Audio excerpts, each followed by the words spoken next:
एक लड़की की शादी को 7 साल का अरसा बीत गया, मगर वो औलाद की नेमत से महरूम थी। उसके खानदान दोस्तों में जितनी भी उसके साथ की लड़कियां थीं, सब कोई 2, कोई 3 और कोई 4 बच्चों की मां बन चुकी थीं। हत्ता कि उसके ससुराल में उसकी ननद, देवर जिनकी शादियां उसके बाद हुईं, वो भी अब साहिबे औलाद हो चुके थे।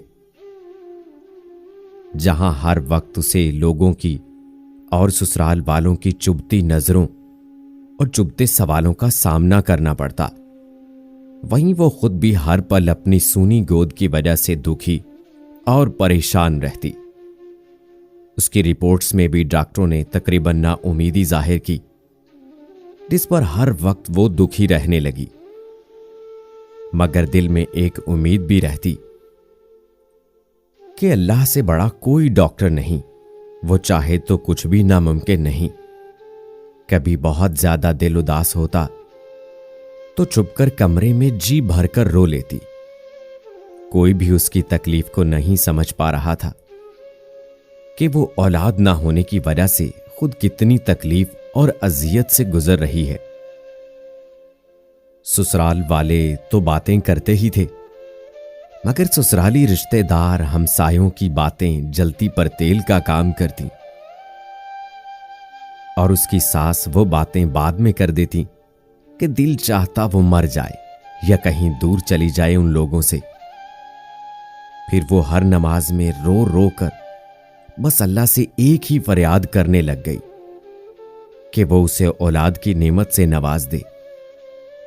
वक्त गुजरने के साथ जब उसकी देवरानी के हाथ चौथे बच्चे ने जन्म लिया, तो सास के तानों में और शिद्दत आ गई कि ये तो बांझ है, मेरा बेटा बेऔलाद रहेगा। फिर वो वक्त आया कि घर में उसके शौहर की दूसरी शादी की बात होने लगी। एक दिन वो अपने देवर के बच्चे को गोद में लेकर प्यार कर रही थी कि न जाने उसके दिल को क्या हुआ। वो बच्चे को वहीं लेटाकर अपने कमरे में आई और ऐसा रोई कि सब घर वाले जमा हो गए। उसके दिल की हालत समझे बिना सब ये सोचने लगे कि ये देवर के बच्चों से जलती है, हसद करती है। मगर उन जाहिलों को कौन समझाता कि अल्लाह ने तो उसको ऐसा दिल दिया ही नहीं जो किसी से जलने वाला हो। वो तो उन लोगों में से थी जो अपनी खुशियां भी किसी और की झोली में डाल दे, जो अपने मुंह का निवाला दूसरों के मुंह में डाल दे। वो तो बच्चे को प्यार करते वक्त अपनी सूनी गोद से इस कदर दिल गिरफ्ता हुई थी कि खुद पे काबू ना रख सकी कि आज उसके आंसू भी सब बंद तोड़कर बहने लगे। वाहिद एक उसके शौहर थे जिन्होंने उसको कभी ताना नहीं मारा था। एक दिन किसी ने कहा कि अपने शौहर के टेस्ट भी करवाओ। पहले तो इस बात पे बहुत हंगामा हुआ, लेकिन फिर उसके शौहर ने ही कहा कि करवाने में क्या हर्ज है। अल्लाह की करनी के जब रिपोर्ट आई तो वो ठीक थी। फिर तो घर में एक तूफान आ गया कि बस अब इसको फारिग करो, हम तुम्हारी दूसरी शादी करेंगे।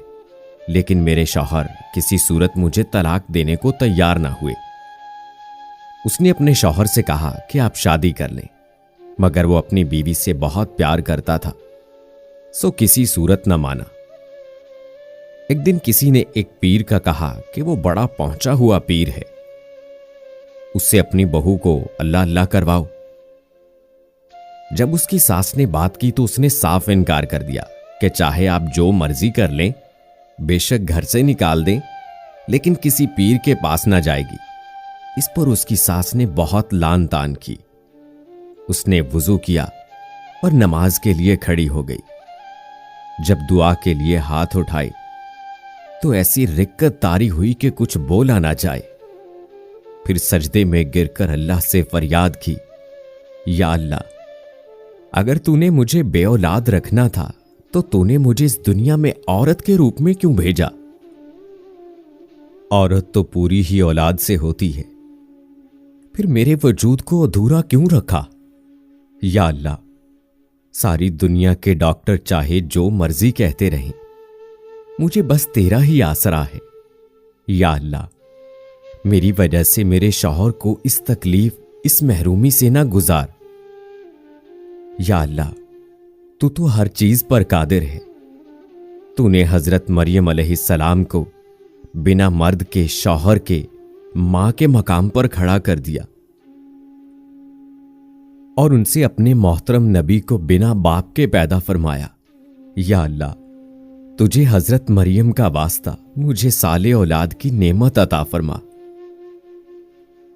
या अल्लाह, औलाद के बिना मैं एक अधूरी औरत हूं। या अल्लाह, मुझे पूरा कर दे। या अल्लाह, मुझे पूरा कर दे।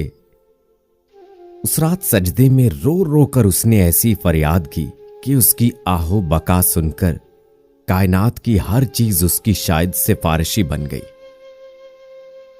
और अल्लाह पे उसका भरोसा जीत गया। और चंद हफ्तों बाद वो हुआ जिसकी किसी को उम्मीद भी ना थी। डॉक्टर बार बार उसकी रिपोर्ट्स देख रहे थे। फिर उसको जिंदगी की नवीद सुनाई गई कि वो मां बनने वाली है।